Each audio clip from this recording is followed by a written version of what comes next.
Assalamualaikum warahmatullahi wabarakatuh.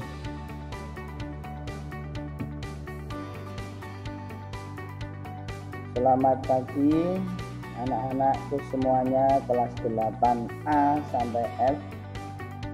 Semoga anak-anak tetap diberikan kesehatan dan semangat untuk belajar di masa pandemi seperti ini.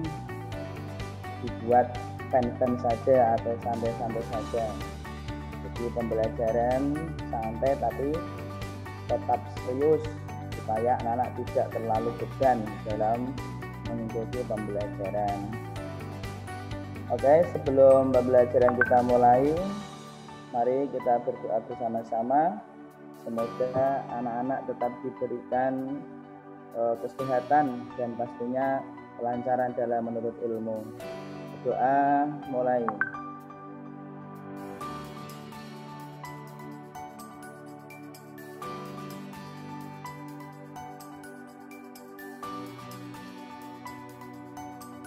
Oke, untuk anak-anak semuanya dimanapun berada, baik yang ada di sekolahan, di rumah, di tengah hutan, dalam mencari sinyal, semoga tetap semangat ya. Di sini sudah lumayan ini, ada yang banyak dan mengikuti. Ya, lumayan ini. Ada yang masih koneksinya belum lancar juga ada. Silahkan mencari sinyal supaya sinyalnya lebih jos. Oke, coba anak-anak dibuka LKS-nya, yaitu bab 4 halaman 24. Ulangi lagi, buka LKS-nya halaman 24, yaitu bab 4 dengan judul bab yaitu lebih dekat kepada Allah dengan mengamalkan sholat sunnah. Ya semuanya ya. Di konsep pembelajaran bab 4 ini ada 4 poin. Poin yang pertama sholat sunnah berjamaah. Yang kedua sholat sunnah munfarid. Yang ketiga sholat sunnah berjamaah dan munfarid. Yang ketiga yaitu hikmah sholat sunnah. Yang insya Allah kita akan bahas 2 poin, yaitu sholat sunnah berjamaah dan sholat sunnah munfarid. Oke. Perlu anak-anak ketahui dulu apa itu sholat sunnah. Sholat sunnah yaitu sholat yang apabila dikerjakan mendapatkan tambahan pahala, dan apabila ditinggal pastinya orang itu akan merugi. Karena apa? Di situ ada pahala tambahan tapi orang itu tidak mau mengerjakan. Biasanya ada yang mengatakan dikerjakan tidak apa-apa. Kalau saya pribadi, apabila tidak dikerjakan, anak-anak akan merugi. Ya, itu pengertian sholat sunnah. Nah, di poin yang pertama ini adalah sholat sunnah yang berjamaah. Artinya apa? Yaitu sholat sunnah yang dikerjakan memang dengan berjamaah atau bersama-sama. Pengertian berjamaah itu lebih dari satu ya. Kalau dalam sholat berjamaah itu lebih dari satu, itu namanya berjamaah ya. Yang pertama yaitu sholat sunnah berjamaah. Yang pertama adalah sholat sunnah aidain atau sholat sunnah 2 hari raya atau 2 hari aid, yaitu pastinya sholat Idul Fitri dan sholat Idul Adha. Di sini dikatakan dalam hadis Rasulullah Shallallahu Alaihi Wasallam, an-nukhrijal fitri wal adha awatiqo wal haidho wa zawadil khudur. Artinya Rasulullah memerintahkan kami untuk keluar pada hari raya Fitri dan hari raya Adha, yaitu Idul Fitri dan Idul Adha, dengan mengajak para gadis perempuan yang sedang haid dan hamba perempuan ke tempat sholat hari raya. Ditambahi perempuan yang sedang haid tidak mengerjakan sholat. Artinya apa?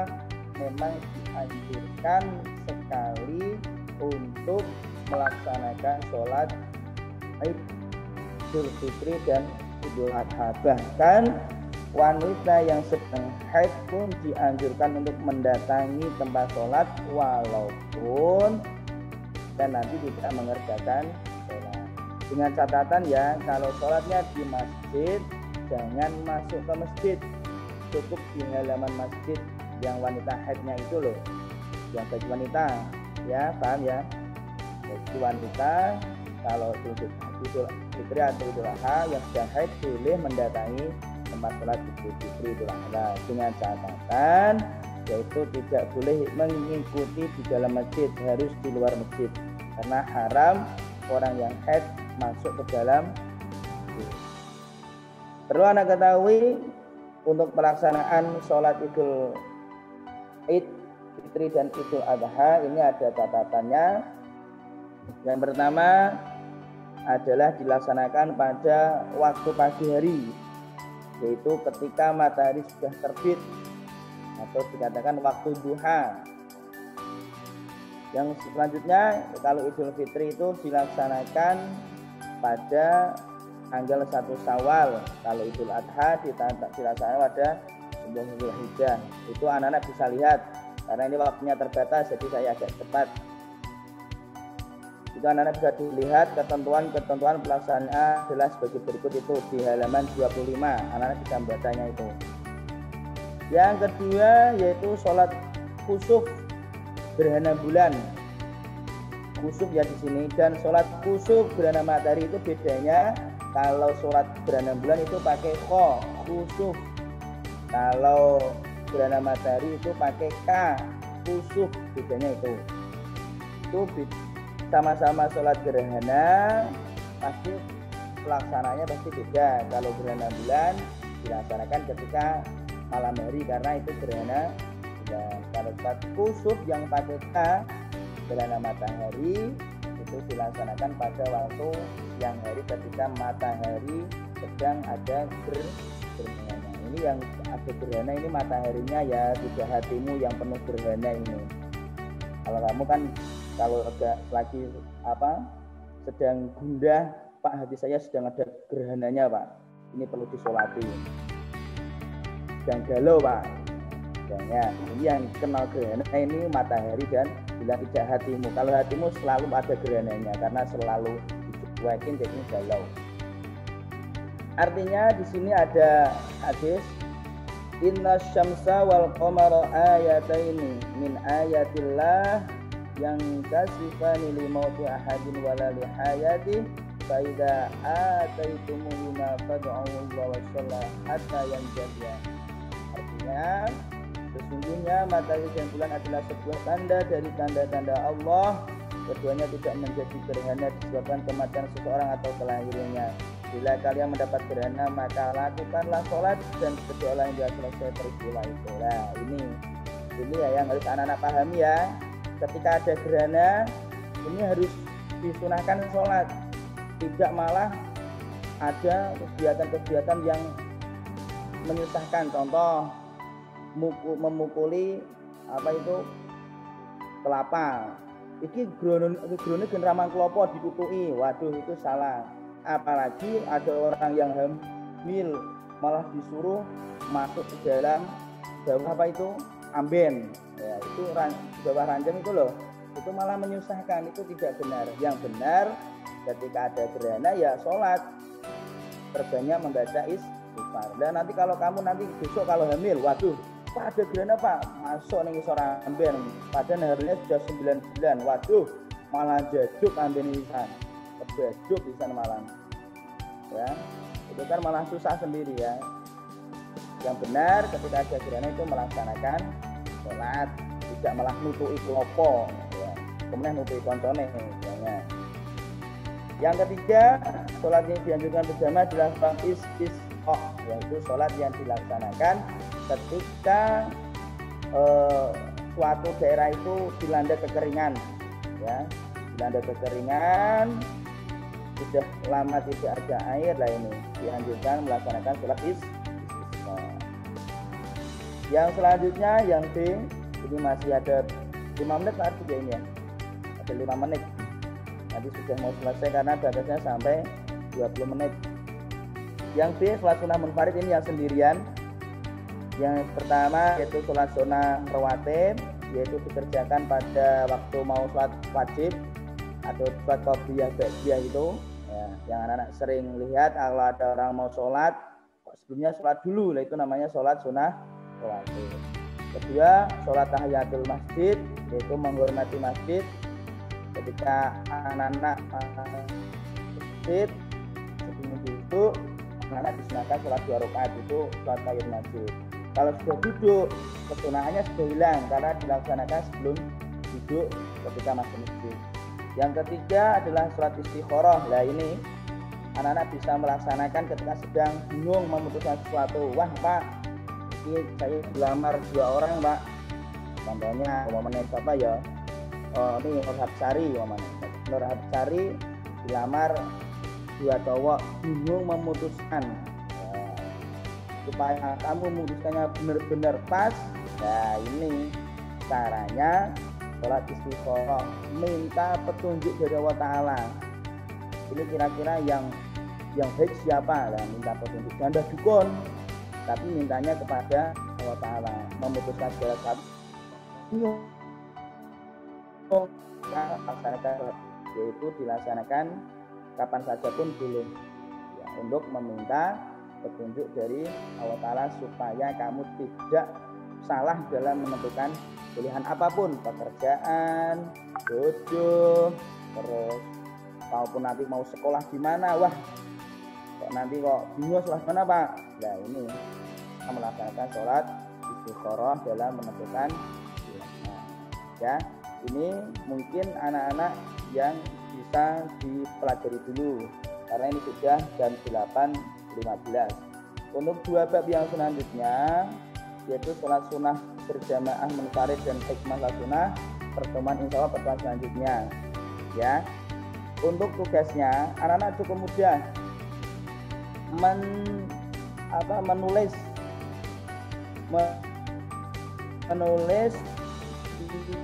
niat sholat yang berjamaah. Ini ada 3 ya, sholat sunnah aidain, sholat sunnah gerhana bulan matahari, dan sholat istisqa. Ini anak-anak nanti tugasnya menulis ini saja, tujuan saja ya. Saya ulang lagi, untuk tugasnya cukup menulis niat sholat sunnah aidain, sholat sunnah gerhana, dan sholat sunnah istisqa. Niatnya saja, pakai tulisan Arab dengan Latin. Di Google banyak, cuma 3 saja ya. Itu Adi Saputra. Dan di situ paham apa orang? Ya, tulis. Pak, kalau yang lainnya tidak usah ditulis, cukup kamu hafalkan. Contoh sholat istikharah, besok kalau kamu mau melaksanakan biar nanti niatnya hafal, dihafalkan. Biar nanti kalau kamu besok mau butuh melaksanakan ini sudah. Saya ulang lagi, untuk tugasnya menulis niat sholat ya, niat sholat sunnah id, sholat sunnah gerhana, dan sholat sunnah istisqa. 3 saja yang tugas niatnya ya. Ya, mungkin itu dulu. Ada beberapa pertanyaan mungkin dari tugasnya bisa ditanyakan di sini. Itu dilihat apa ya, moodnya ya Pak ya, yang gambaran, yang saya gambar itu loh, apa itu mic ketik chat boleh ketik chat, nanti saya lihat chatnya. Chat itu orang chat, nggak chat orang ya, chat itu ya percakapan, itu namanya chat. Di sini sudah ada yang hadir banyak sekali, Dika Alfian, Wicika 8F, Vera ada banyak sini sedikit 8D, Amanda punya sudah hadir. Ini sudah ada berapa yang merespon Pak ini Pak? 99, alhamdulillah. Jadi anak-anak dalam mengikuti classroom ini jangan dibuat susah ya. Yang penting anak-anak masuk tepat waktu. Kok tidak bisa mengikuti langsung live, nanti akan diunggah di YouTube.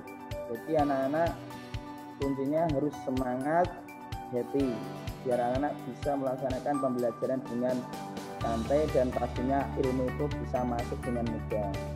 Itu banyak. Terakhir yang chat ini ada Rati 8A sudah hadir ya. Alhamdulillah, walaupun ini ada satu Zoom untuk buat anak, ini juga ada, ini ada Delvi Vivian Lestari, di sini ada orang banyak ini.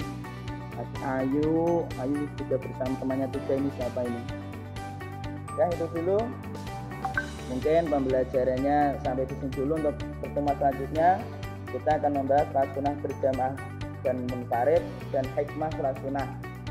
Semoga anak-anak tetap diberikan kesehatan dan tentunya tetap mematuhi protokol kesehatan. Apabila keluar rumah memakai masker dan bergerombol-gerombol dulu, karena masih masalah pandemi. Anak-anak harus berhati-hati menjaga diri sendiri dan pastinya bisa menjaga hati ya. Siap? Cukup dari saya, cukup sekian. Wassalamualaikum warahmatullahi wabarakatuh.